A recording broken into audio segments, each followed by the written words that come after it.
Hi. Um,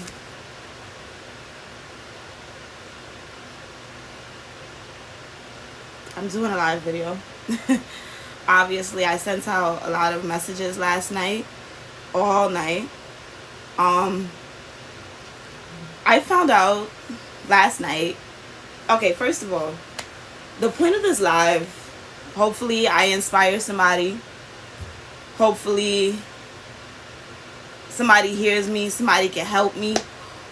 And just to let everybody really know like what I've been going through. A lot of people know me, but a lot of people don't know like what I've gone through the past 10 years.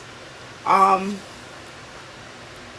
maybe somebody can help me. Like I said, there's a lot going on. I have 12 days before I go back to court. And I'm supposed to be going back to court to get sentenced. I don't know what's going to happen because of the corona and everything else. There's a possibility that they might let me come home. And there's a possibility that August 20th is going to be the last day that I see my family. The last day that I'm home.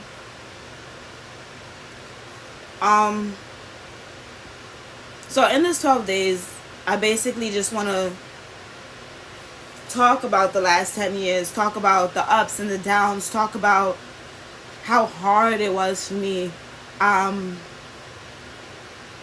what I've been through, everything. I've seen a lot of people come and go in my life. I've had deaths, a lot of trauma and tragedy, and I've always just held it all in, and that's done nothing but break me down. These last months that I've been home, because I came home February 26th, these last months that I've been home, I've done nothing but try to build myself up. It's hard for me to sit here right now and even talk about this. So, like I said, I want to do it 12 days every day at 12 p.m. and just talk about what I've been through. I don't have a script. This is not scripted. This is just me and my emotions and how I'm feeling. So, yeah, 12 days of me just getting my emotions out. 12 days of me telling you again, like, what it's been like the whole 10 years. The last 10 years. Everybody that's seen me, everybody that hasn't, everybody that's been in and out of my life, everybody that's probably been looking from the outside thinking that I'm just this terrible person. Like, I'm going to explain to you what it is that I've gone through. I'm still trying to get in touch with my lawyer to see what's going to go on. But right now, yeah, August 20th, I go back to court to get sentenced. February 16th, I went to court. February 26th, I came home. I'll tell you basically what the case is even about, you know. It's aggravated harassment from an inmate to an employee. And basically what that is just me throwing on an officer. Everybody knows that. Well, not everybody, but most people know. I threw on an officer. And I threw on an officer and they charged me. And they're trying to give me 1.5 to 3 for it. Do I regret it? Yes and no. And I'll say yes and no because, like, I don't know the backstory yet, but it's not how it sounds. You know what I mean? I've never even spit on somebody during a fight. Prison will turn you into somebody that you were not. Like, it makes you this hard shell, you know? And it's so stupid because the justice system is just like, oh, let's send them back to prison. Like, what the fuck? Like, why would you send me to a place to be around more criminals, more people, more officers who hate you and all types of shit? How am I going to be able to revert back to society? Fuck that. Okay? Fuck it. Anyway, long story short, I got in a fight in the yard. Why'd I get in a fight in the yard? Because I was doing things in jail that I shouldn't have been doing. I should have been doing my time and I should have been going home. But I didn't. I got in a fight. Really wasn't even a fight, but They sent me to SHU, and this was right before I was supposed to go home. My best friend was pregnant. I missed her birth because of that. My grandmother died. I missed her funeral because of that. Because I got caught up in jail, and I thought that jail was going to be better for me at that time. That I forgot about my family. It was very selfish of me.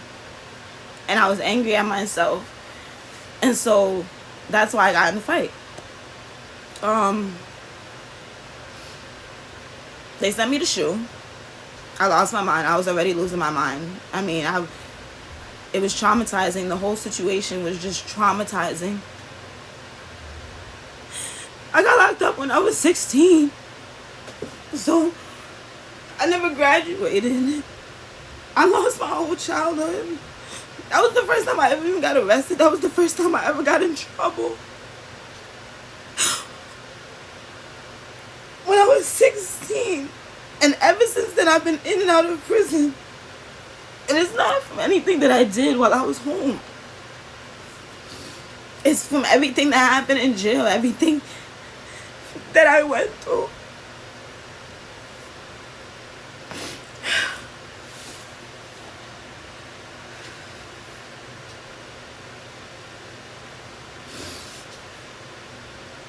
So I broke down. I was in SHU. This was in 2019. And I broke down and I went to a place they call OB. Which is basically just like a mental health hospital. I couldn't take it. I didn't know. And mind you, I only had a year left. They maxed me, I only had a year left. But I just could not imagine staying another year in prison. I couldn't imagine it. I couldn't imagine staying another year in prison. Being away from my family. Missing so much. I could not even fathom another second. I was so close. I was so close. So close to going home, and I lost it. I went to OB. And in OB, they're supposed to help you. Like I said, it's a mental health hospital. So they're supposed to give you the treatment that you need, give you the medication, the counseling, anything you need to get through being in prison, being away from your family, going through everything that we go through as prisoners, as convicts, and especially as females, our kids, everything. I don't have kids, but I'm saying.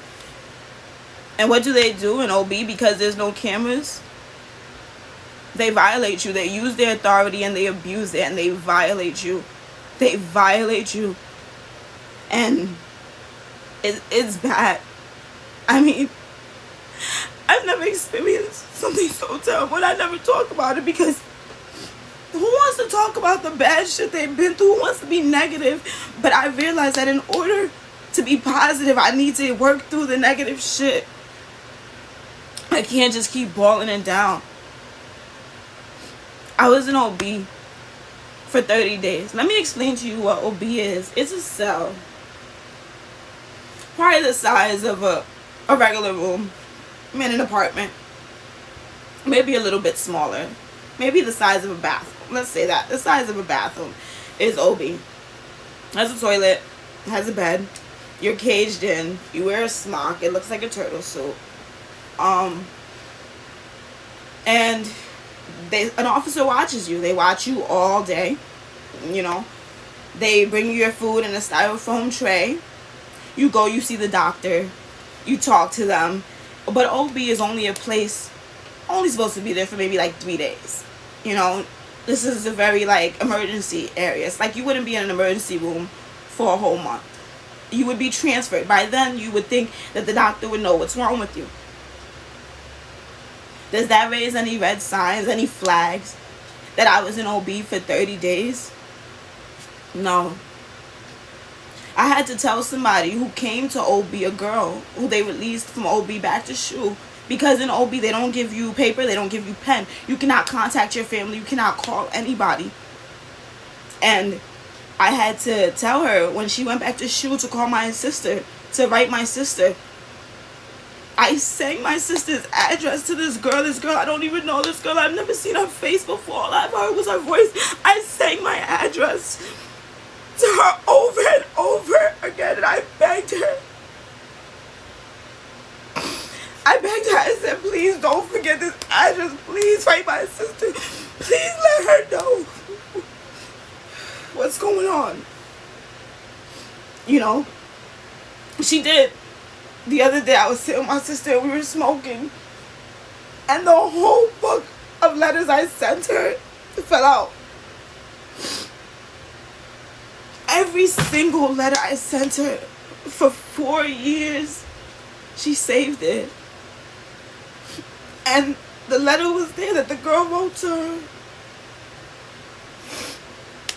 And because I may not know that girl from a hole in the wall, but just like this, how we're in COVID right now, because it's a pandemic, it brings people closer together.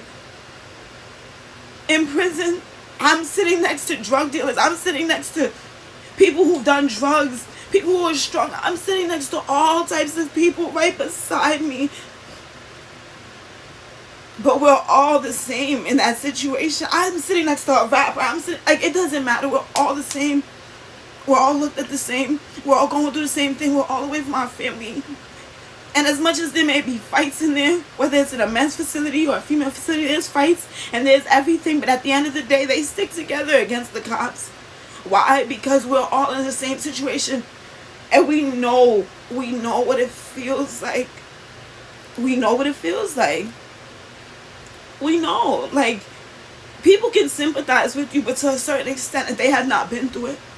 I love you too, Jen. Anyway, I'm sorry. I'm getting off topic. The girl sent the letter out. I didn't know that, but I was in OB for 30 days.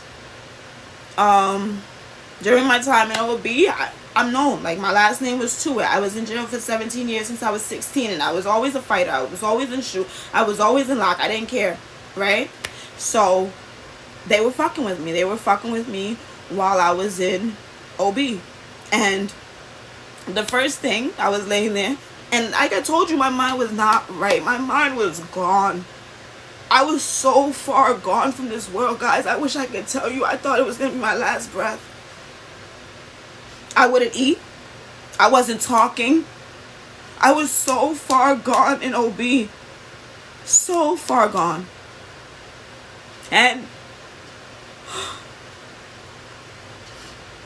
the first day, the lady came to me.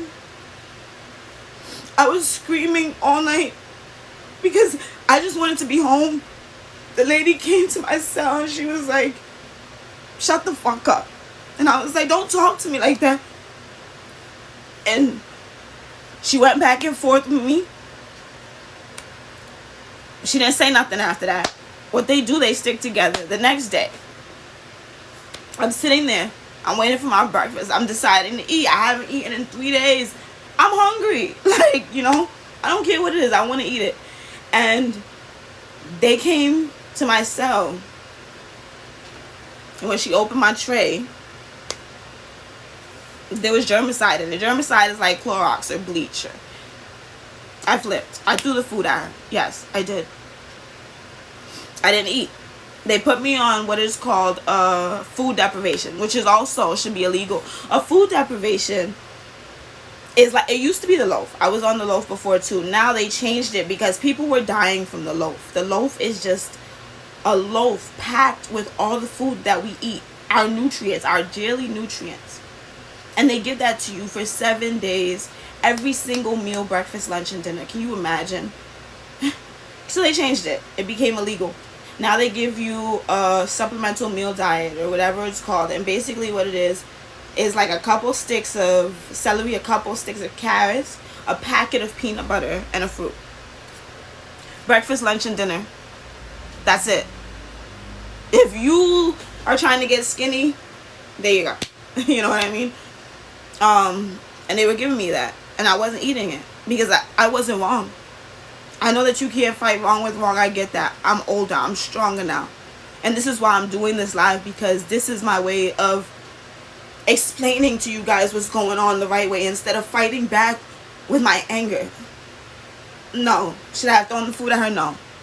Should she have put germicide in my food, though, that could have killed me? When she is supposed to be my guardian at this time, taking care of me because I am a ward of the state? No. So yeah, who's wrong here? You know what I mean? Nobody. Like, at the end of the day, that was the first day. The second day, there was other people in OB. The one girl, tweaking. I'm not gonna mention her name, but she was tweaking. She was my friend, and I was laughing. I'm like, yo, what's wrong with you? But like, you're bugging right now. She was taking their IDs and telling them like, yo, give me a bag lunch or I'm sticking. Like, she was bugging. You know what I'm saying?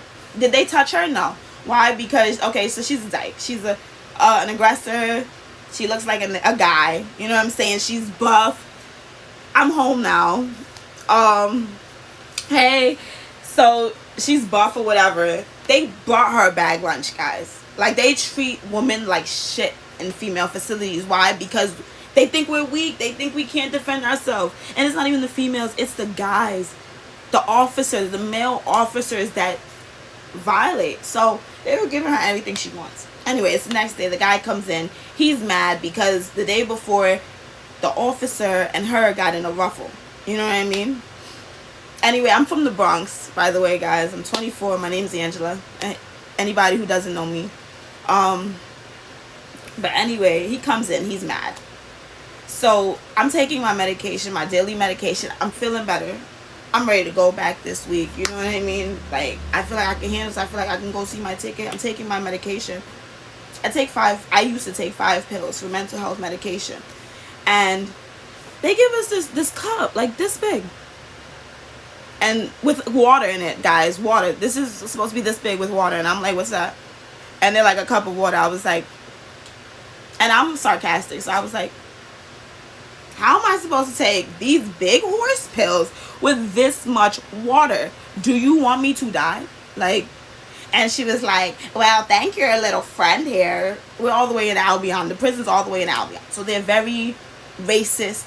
They don't like black people. They don't like gays. Anything that's not in the cut American boy, they don't like them. And they talk to you so disrespectful. Like, it's crazy, you know? Anyway. So she's like, thank your little friend here. Because of her, you guys get to drink water out of this to take your medication now. I was like, well, what she does has nothing to do with me right now. I need more water for my medication. She may be able to take that much. I didn't take your ID. You know what I mean? Like, I'm trying to explain it to her. She doesn't care, whatever. So for lunch, I take the medication. My throat hurts. My throat is killing me, okay? For lunch, they give us foam cups, which makes no sense. Let me tell you, the foam cups are this big, right? So help me understand the rules and regulations in prison. Who writes this? Because it's terrible. The cup is this big, but the cup of water you gave me is this big. How can I get this cup? And it's okay, my safety is fine, but I have to take medication with this cup, something that I need. That doesn't make any sense. Like, so she's going back, whatever. So for lunch, I'm like, oh, they gave us a foam cup. All right, maybe it's over. Maybe they realized I was a stupid, so they gave us foam cups. So I was like, but I'm gonna keep my foam cup just in case. It's a foam cup. We're allowed to keep it. So anyway, the lady comes to pick up the officer, female officer. She came to pick up the trays, and she was basically like, oh, I need that foam cup back. And I was like, well, you know, like, my medication's about to come. Can I just keep it for my medication and I'll give it right back to you? And she was like, fine. And I was like, okay, thanks. Like, you know what I'm saying? I asked. I was respectful. I wasn't disrespectful because I'm not like that. And I asked. She said yes. 10 minutes later, and there was witnesses. I mean, they couldn't see it, but they could hear it. We're all in there. Albion. I was in Albion Correctional Facility. But we're all in there. And the officer comes in, the one that was screaming at the other girl earlier. So the one that was screaming at her earlier. And basically, he comes in. He's a male officer. He's this big. He's like, to it. Give me the cup. And I was like, what? Because I was talking. I was confused. Like, and I really meant no harm. I was like, what? And he was like, I said, give me the cup now. And I was like, all right, I'm sorry. She said I could keep it. I'm bending down just like this to pick up the cup. He looks around, and again, there's no cameras because we're naked, you know, security reasons. But again, why is a male working back here? Why? Why is a male working back here? If I'm naked and I can't have cameras back here for my safety, but you have a male working back here. This is a mental health facility. There's people, females in here that have been raped. He comes in and he slams me against the wall. My head hits the wall. I start screaming. They start screaming. All the inmates in there start screaming. Nobody's coming. They're calling the sergeant. The sergeant is right outside. He's not coming because he's the only one with a body camera. They waited until they had me handcuffed. Mind you, I'm naked. A male is handcuffing me. Behind me, I've been raped before. And then he comes in and he's like, I don't know what happened. All I know is my officer said that you were resisting and he had to come in. No. First he said that the officer that handcuffed me, the reason why he came in my cell, because of course you need a reason to come into my cell. What reason would you have? And the reason that he used was that I was trying to kill myself. So he played with my life. I'm in a state of distress already as it is. Dealing with what I'm going through at home, having to explain to my family that I'm not going to be able to see them for another year. And here you are giving me more struggles. Not helping me, but you're hurting me. I don't understand. And basically, he was like, oh, she was trying to kill herself, and that's why. They took my clothes away for another 2 weeks. They took my blanket away. They took anything. My toothbrush. I wasn't able to brush my teeth. Anything. They wouldn't even give me the trays. They would not even give me the trays because he said that I tried to kill myself for my safety. I never even tried to kill myself. I was sitting there about to give this guy a cup. But who do they believe? The officer. So let me ask you. After these 3 days that I just told you, I'm explaining why I'm going away now. After these 3 days that I just told you, as a human being, as somebody who's just heard everything that I went through, and you weren't even there, would you not be at your breaking point? Would you not? I felt like I wasn't going to make it to the next day. Would you not be at your breaking point? So how I caught this case. Did 11 shift. The officer came in. I hadn't eaten. I was on water deprivation. They wouldn't even let me take a shower. I stank so bad. I was losing my mind.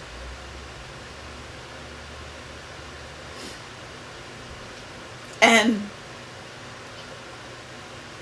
he came and I told them, I said, listen, I took the index card from the front. I said, listen, because, okay, there's a slot. So let me explain that so that it makes sense as I go through it. There's a slot where they give you your food. So when he opened the slot, I took an index card that was there that said I'm allergic to peanut butter, and I pulled it in the slot.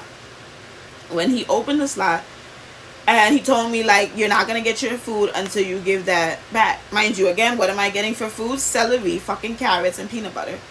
And he's like, you're not going to get your your food until you give that back. It's an index card that you write on that just says no peanuts. So I was like, I don't care. Turn on my water. They weren't turning on my water. They were not going by the book. Any rule with me, they were breaking it. And he was like, you're not getting it. Like I said, I'll call the sergeant. You're not getting your food. And I was done. And so, still, it makes sense to me, but it doesn't make sense to me. That's why I said, do I regret it? Yes and no. Because I should have handled this a different way. Because now I'm the one who's about to go to prison, when he should be the one that should not have a job, that should be in prison. And that they all should be in prison, that the whole facility should be shut down. But who's paying for it? Me. After all that trauma that I went through, I still have to pay for it. Chow came, which is the food, and he was handing it out. And I decided, my bright idea, because what else can I do? My back is against the wall. I feel like nobody's hearing my voice, that my voice is not being heard, that nobody knows what I'm going through. I don't know how to speak up. I don't know how to stop being hurt. I don't know how to wake up every day to officers abusing me, to being abused verbally, physically. I don't know how to handle that. My back is literally against the wall. I'm in a cage with no running water. I'm in a cage with no running water. I'm in a cage with nothing to sleep on, nothing to eat. I took the index card. I put a piece of shit in it. Yes. A piece of shit. I can't believe that they even got me to a place that I've never been before. I've never even spit on nobody. I don't do stuff like that. And I do what I am. And they charged me. And I was going back and forth to court. Not only was I going back and forth to court, the whole 12 months, the last 12 months I was in prison, I was in SHU. They did not release me from SHU. And they charged me. I explained to everybody. I called Governor Cuomo. I talked to the superintendent. I talked to the captains. I talked to the judge. I talked to my lawyer. I told them the story I just told you. And they still told me, sorry, there's nothing we can do. There's nothing we can do at all for you. Sorry that you went through that. Sorry that you had to endure that. I get to go home at the end of the night. I get to be with my family. I get to live my life that I was able to start. Sorry that you have to go through that, but there's nothing we can do. You better take the 1.5 to 3. You better take the 1.5 to 3. I talked to everybody. I talked to everybody. I explained to them I relived those 30 days in OB over and over again, and everybody still told me there's nothing they could do. So what did I do? I pled out. I pled out till 1.5 to 3 February 16th.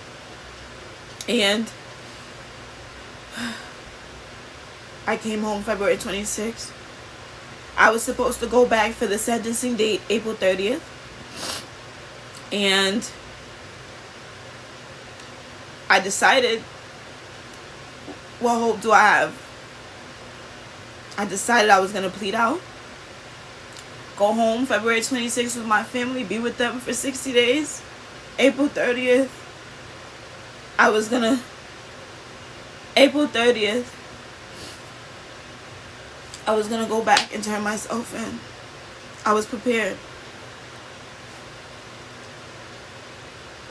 I know this sounds crazy, but COVID-19 saved me. April 30th, I was supposed to be in prison. I was already supposed to be in prison this whole time.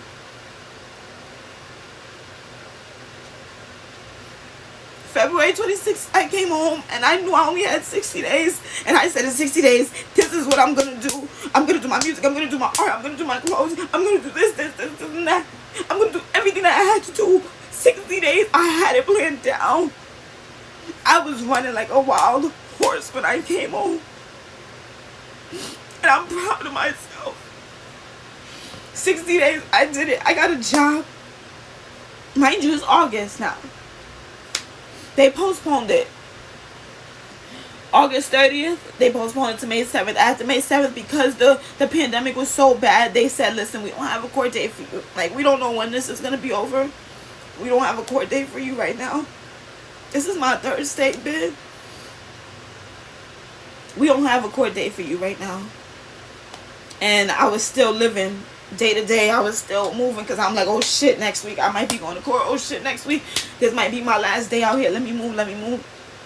Mine started going by. It's just last month I bought my own phone bill, like, and not just a phone bill, but like not simple mobile, like an AT&T. I said, yo, what? I'm out. Like, I'm gonna stay out. I'm gonna be out. I might as well get me a job. Might as well start building my credit. Might as well start working on my music. You know what I'm saying? Like, I was like, yo, I'm here. Like, I was supposed to be, but I'm not going back. I started letting my guard down. I started actually being able to live and feel free. You know? And yesterday, then they told me, they said, August 20th, you have to come back to court. So, I was fucked up yesterday. I got through it though. You know, and I'm going to do this little live every day at 12 until August 20th. I'm going to keep you guys updated. Thank you. I'm going to keep you guys updated. I'm going to talk to you. I'm not going to hold you. I'm going to need y'all. Because every day I might wake up different. Every day I might wake up with a different feeling. There might be some days I might not want to wake up at all. But I know with you guys, with my family, with my boyfriend, with everybody that has been there for me, thank you so much. Thank you so much. And I hope that y'all could be here with me, and I hope that y'all hear me, and I hope maybe somebody can help. Maybe one of y'all can help me. Maybe y'all know somebody or know Governor Kuma, or maybe we could justice for me. Justice for me, because I think I deserve it. I think I deserve it. And I don't know, all night I feel my fingers are tired from how many people I followed on Instagram last night.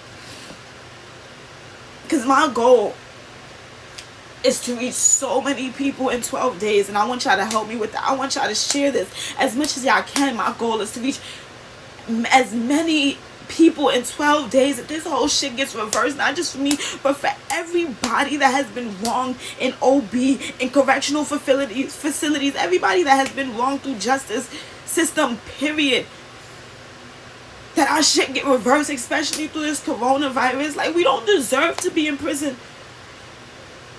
You know the thought, not even just being with my family. Corona is crazy out here. You're about to throw me in prison with 60 women in a dorm around. I'm gonna die. I'm gonna, like, what? That is sick. I'm gonna die. Like, you're gonna throw me in a prison? This is crazy. This is sick. I can barely social distance out here. Why would you do this? For something. Like, I'm not a murderer. I didn't assault nobody. I'll tell y'all more in another day. But my 2 cases are nothing. My first case was attempted burglary. I was 16. My second, it's not that it's nothing. I accept consequences for my actions completely. And I don't want you guys to think that I feel like I'm innocent. I know that I'm not innocent. I know that I've hurt a lot of people. Emotionally, I know that I was not always good. I wasn't always as strong. I didn't care. I was walking with the wrong crowd for a while. I found myself now. And if I do have to go to prison August 20th, I found myself so much that I'm going to be good. That I'm going to be strong. I'm going to get through it. I'm going to get home with no new charge.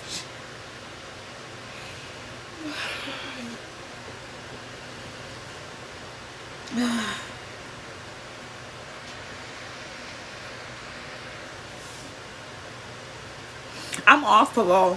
I just want to tell you guys that. I had 5 months of parole. I got off parole July 28th, actually. So, if this case gets dismissed, I will be a free woman. If this case doesn't get dismissed, I won't be a free woman. So, it literally can go both ways. There's no in between. I'm not on any papers right now. I just have this charge, this case. But thank you guys for listening.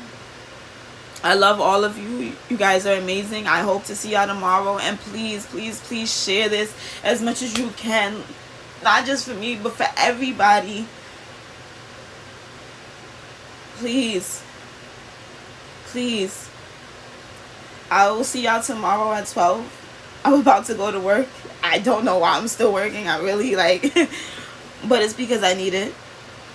It's because I need to work right now. I need not to be alone. I don't want my mind to get the best of me. I know that I have mental health issues, and I'm working to deal with that. So I know what's best for me. And I need this job more than this job need me. I would pay them to let me work right now to keep me going. So I'm going to get there. I love you guys. I'll see y'all tomorrow at 12.